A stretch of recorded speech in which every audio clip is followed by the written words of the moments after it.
করছি। এখন সদ্ধর্ম দর্শন করবেন। শ্রদ্ধেয় শ্লোকজীব বান্তে আপনারা শান্ত ভ্রান্ত সমাহিত অবস্থায় সাধু প্রদান করে সদ্ধর্ম দর্শন শ্রবণ করুন। আর এখানে যারা দাঁড়িয়ে আছেন আপনারা একটু বসে পড়ুন। নমো তাস্সা ভগবতো অরহতো সাম্মা সম্বুদ্ধাস্সা। পূজারাহি পূজয়াত বুদ্ধ্যাদি বসাবকে পপংসে সমতিক্রান্তে তিন্নশোকা পরিদ্ধবে তেদাদিশে পূজয়াত নিভূত কুতো ভয়ং ন শক্যপুয় সংকাত নিমিত্তমাপি তেনসি এতেন সৎসবজ্জেন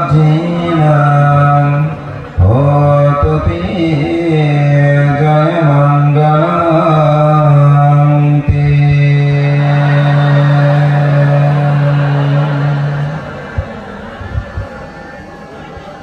শাসন স্বধর্ম বিনির্মাণে স্বধর্মের পুনঃজাগরণে যেসব পূর্ণ পুরুষদের দীপ্তমান ভূমিকায় মহাকারণিক তথাগত সম্যক সম্বুদ্ধের দুর্লভ ধর্ম বঙ্গীয় বৌদ্ধ সমাজের প্রসার লাভ করেছেন, তাদের অন্যতম পরম শ্রদ্ধেয় নির্বাণরত উপসঙ্গরাজ গুণালঙ্কার মস্তকের মহোদয় এবং সাধন প্রবল হিসাবে খ্যাত গোবিন্দ ঠাকুরের স্মৃতিকে ধারণ করে আজকের এই স্মরণ সভার এবং অষ্টপ্রসার সংগদান বুদ্ধ পূজা বহুবিধ পূর্ণিম অনুষ্ঠানের পরমারাধ্য মাননীয় সভাপতি, বাংলাদেশের অন্যতম খ্যাতিমান সাংঘিক ব্যক্তিত্ব, বিশ্ববরণ্য মহামান্য উপসংগরাজ, বিচিত্র ধর্ম প্রতীক, শাসন স্তম্ভ, পরম শ্রদ্ধেয় ধর্মপ্রিয় মহাদেব মহোদয়, প্রধান অতিথি বাংলাদেশ সংঘরাজ বিজ্ঞ মহাসভার ভারপ্রাপ্ত সভাপতি, বর্ষিয়ান সাংঘিক ব্যক্তিত্ব পরম শ্রদ্ধেয় প্রিয়ানন্দ মহাদেব মহোদয়, বিশেষ অতিথিবৃন্দ, প্রধান ধর্মদেশক, মুখ্য আলোচক, বিশেষ অতিথিবৃন্দ, মাননীয় মহান ভিক্ষু সংঘ, সঙ্গের প্রতি বিরঙ্গ চিত্তে শ্রদ্ধা অর্ঘ্যবন্দনা নিবেদন করছি। আপনাদের সকলের প্রতি মৈত্রী চিত্তে পুণ্যদান, যে পূর্ণ পুরুষদের স্মরণ করে আজকে তাদের প্রতি বিনম্র শ্রদ্ধায় পুণ্যদান করছি।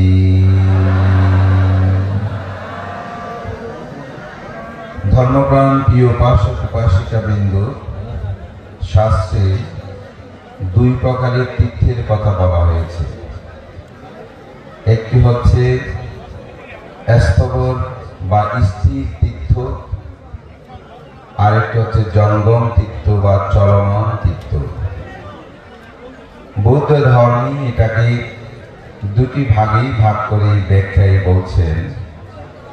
মহাকারণিক তথাগত বুদ্ধ যেখানে জন্মগ্রহণ করেছেন সেই লুম্বিনী, যেখানে রাজকুমার সিদ্ধার্থ বুদ্ধত্ব লাভ করেছেন সেই পবিত্র বুদ্ধগয়া, মহাকারণিক তথাগত বুদ্ধ যেখানে প্রথম ধর্মচক্র প্রবর্তন সূত্র দেশনা করেছেন সেই সারনাথ, এবং মহাকারণিক তথাগত বুদ্ধ ৪৫ বছর ধর্ম প্রচারের পর ৮০ বছর বয়সে কুশিনারার শালবৃক্ষ বনে যে তিনি পরিভাবিত হয়েছেন সেই সারনাথ। এই চারটি স্থানকে বলা হয় স্থির তীর্থ বা স্থবক তীর্থ। এখানে যখন মানুষ গমন করে তখন তাদের মধ্যে সংবেগ উৎপন্ন হয়।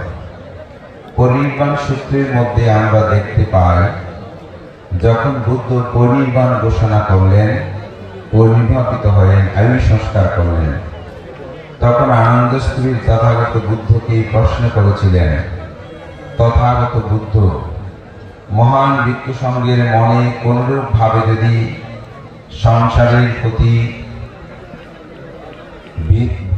বিরাগ প্রচেষ্টাটা যদি ক্ষীণ হয়ে যায়, তখন আপনার কাছেই চলে আসে। আপনার দর্শন করে তাদের মধ্যে সংবেগ উৎপন্ন হয়। সংবেগ হচ্ছে এটি বৌদ্ধ ধর্ম দর্শনের একটি গভীর তত্ত্ব বিষয়। অজ্ঞ মহাপণ্ডিত প্রজ্ঞালোক মস্তবের মহোদয় তার যোগনীতি গ্রন্থে তিনি এই সংবেগ সম্পর্কে খুব সুদৃঢ় ব্যাখ্যা প্রদান করেছেন। অর্থাৎ আত্মজিজ্ঞাসা, এই মানুষটা কেন মারা গেল? যেমন মহাকারণিক তথাগত বুদ্ধ তার সিদ্ধার্থ জীবনে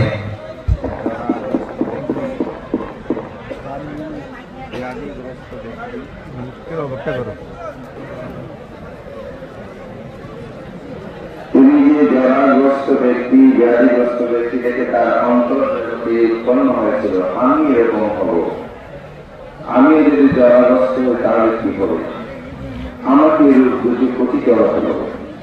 এরূপ আত্মচিন্তা যার মধ্যে জাগ্রত হয় এটাকে বলা হয় সন্দেহ। যেমন আমাদের সক্রিয় সাধারণত মহাত্মা বড় মন্ত্রে একটি 12 বছরের শিশুর মৃত্যু তার জীবনে রেখাপাত করেছিল। সেই সন্দেহে তিনি প্রভুজ জন্ম গ্রহণ করার জন্য চট্টগ্রাম বৌদ্ধবিহারে ছুটে এসেছিলেন। এটাকে বলা হয় সন্দেহ। তো বুদ্ধ বলছেন এইরূপ সন্দেহ উৎপন্ন করার জন্য যে আসেন, আনন্দকে বলছেন আপনি তো পরিপাটিত হবেন, এরপরে কোথায় তারা যাবেন কিরূপ সমুৎপন্ন হবে। তখন বুদ্ধ এই 4 পূর্ণ তীর্থস্থানের কথা বলেছিলেন, যেটাকে বলা হয় স্থবর বা স্থির তীর্থ, জঙ্গম তীর্থ। তিনি যেখানে যেখানে বিচরণ করেছেন, যে জায়গায় তিনি গিয়েছেন, যেখানে যেটা তিনি স্পষ্ট করেছেন, সেইরূপ মানুষের মধ্যে যে শ্রদ্ধা চেতনা বোধটা জাগ্রত হয়, এটিকে সাধারণত বলা হয় কোন সাধারণ, কোন ঋষি, কোন পবিত্র ভিক্ষু, অরহত, তারা যেখানে যান, যেখানে গমন করে, যেখানে অবস্থান করেন, সেই যেদিকে যাবে সেটাই হয় জঙ্গম তীর্থ। আজকে গোবিন্দ ঠাকুর এবং পরম সত্য গুণান্তর মস্তবর মহোদয়, তারা দুজনেই আমাদের কাছে জঙ্গম তীর্থ সদৃশ্য। তারা যেখানেই গমন করেছেন সেখানেই তাদেরকে স্মৃতিতে তুলে ধরা হচ্ছে। সাম্প্রতি সময়ে গভীরাতেও দেখলাম যে গোবিন্দ ঠাকুরকে স্মরণ করে সেখানে আলোচনা সভা, স্মৃতিচারণ সভা হয়েছে। এই যে পুণ্যবান সত্তাগণকে যখন স্মরণ করা হয়, তাদেরকে আরাধনা করা হয়, তাতে মানুষের পূর্ণ প্রবৃত্তি হয়। বুদ্ধের ধর্মপদে এটি স্পষ্ট করেই সেখানে বলেছেন যে পূজারাত বুদ্ধে আদি বা সারাতে কখন সে সমাধিক প্রান্তে ভিন্ন সৌখ্যকারী ভাবে তথা দেশ পূজারাত বিদ্যুৎ আতত গয়া নপুণ্য সংকাতন নামে কামাপিকে আছে। বুদ্ধ এখানে বলছেন যারা লোক, দেশ, বিশ্বমানাদি তাপস অতিক্রম করেছে, সমস্ত অহংকারকে ধ্বংস করেছে, যারা বুদ্ধ হয়েছেন, অভূত হয়েছেন, সমস্ত ভয়কে যারা ছিন্ন করেছেন, তাদেরকে যারা পূজা করে, তাদেরকে যারা সম্মান করে, তার পুণ্যের পরিমাপ করা যায় না। তাদের পুণ্যটা কখনো আপনি বর্ণনা করে শেষ করতে পারবেন না এবং এটাকে ব্যাখ্যা করে শেষ করা যাবে না। তাই পুণ্যবান পুরুষদেরকে স্মরণ করলে নিজের মধ্যে একটা আত্মজিজ্ঞাসা করতে জাগ্রত হয়। আমি প্রায় সময় সেই স্মৃতিচারণ সবাই একটি কথা বলি। আমাদের পরম সক্রিয় যিনি শিবলির গ্রন্থকথা অশ্বচরিত গ্রন্থের রচয়িতা সাধক প্রবর অনেক রাজ্য সভাপতি হিসেবে খ্যাত, যিনি আমার জন্মতীর্থ সাতকালী ভ্যাংসা গ্রামে যিনি জন্মগ্রহণ করেছেন, তাদের বিশুদ্ধ মস্তবের মহোদয়, তার একটি অভিভাস তিনি অত্যন্ত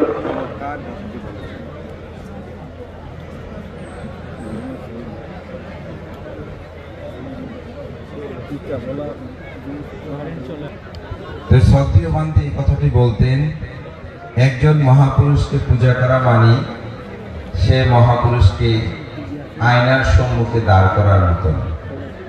আমরা যেমন আয়নার সম্মুখে দাঁড়িয়ে নিজের মুখমণ্ডলের সবকিছু ঠিক রাখি, ঠিক একজন মহাপুরুষকে স্মরণ করা মানে তার আদর্শকে স্মরণ করে নিজের মধ্যে যেন কোনো ব্যতিক্রম থাকলে সেগুলোকে ঠিক করে নেওয়া।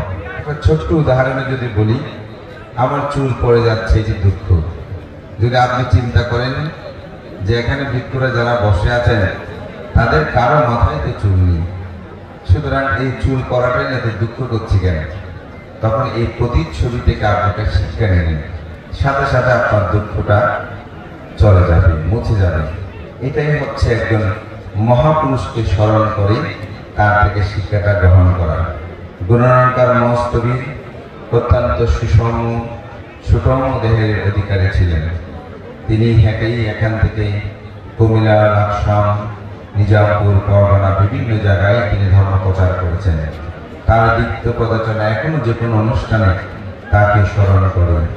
গোবিন্দ ঠাকুর তার ঋষি ধর্ম সাধক ছিলেন, তার বিবিধ রীতি মানুষকে প্রভাবিত করেছে।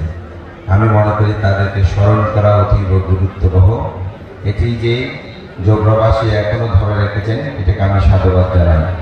মহান সামকে বন্দনা। আমার ধর্ম কথা বেশি বলবো না।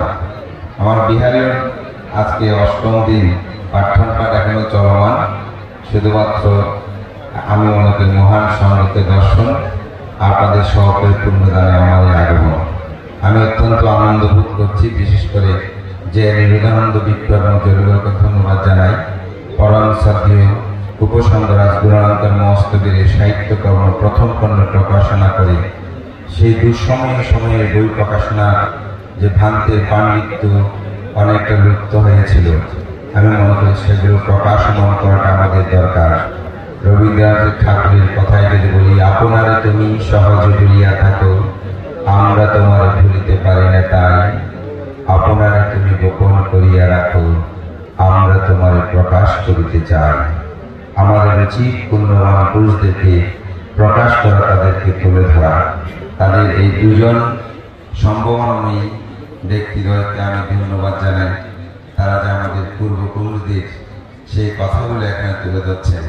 সাধারণত আমরা যে গাথাগুলো বলি, বুদ্ধের শরণাগত, নরকে না যায়, প্রাণী হত্যার যে গাথা, এগুলো আসলে কারা প্রথম লিখেছেন এটি খুঁজে পাওয়াটা কঠিন।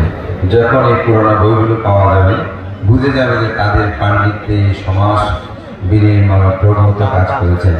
এরকম ছন্দ কবি আকারে প্রকাশ করার খুব কম বলা যায়। অত্যন্ত সৌভাগ্য আমাদের জগৎজ্যোতি সেই পড়ার ছন্দে একটি অজাতশত্রু বই প্রকাশন কিছুদিন আগে আমি সেটা পেয়েছিলাম। ভাবছিলাম আমাদের পুরনো আমাদের আচার্যদের ঐতিহ্য সে ধরে রাখছে।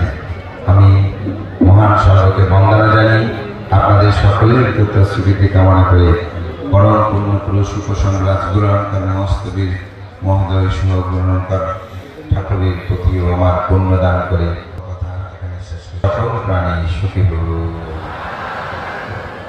শ্রদ্ধা করে বন্দনা জানাই।